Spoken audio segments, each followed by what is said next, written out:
Tingin natin yan. Yan, katingin.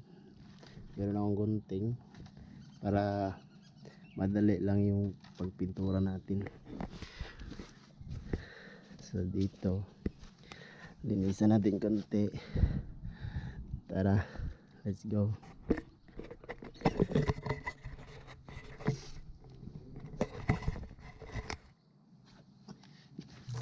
So ito guys, maganda yung panahon ngayon, kaya naisip ko i-continue ko yung pagpintura dito sa fence ko.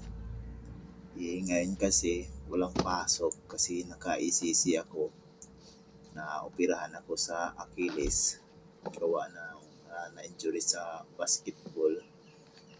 Ito kulay itim to siya, dating pintura niya. Ngayon is Mission Brown yung binili ko, para iba naman yung kulay sa ngayon. Sinapawan ko lang yan. Pero yun, bago ko nagpintura, pinutol ko yung mga dahon ng tubo galing sa kapitbahay natin. May mga halaman sila tumubo yung dahon na punta sa aming area. Okay naman din yun, walang problema kahit putulin mo yun para hindi sagabal sa pagpintura natin. At yan, buti mainit ngayon para madali lang matuyo yung pintura.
Guys, tapos na.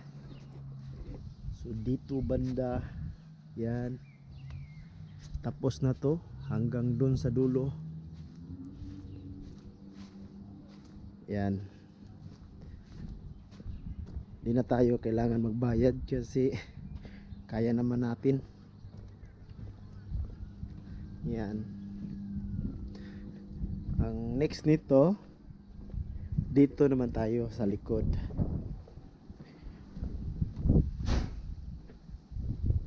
So yan, yung kulay blue na yan, yan, kulayan natin yung kagaya doon sa Mission Brown.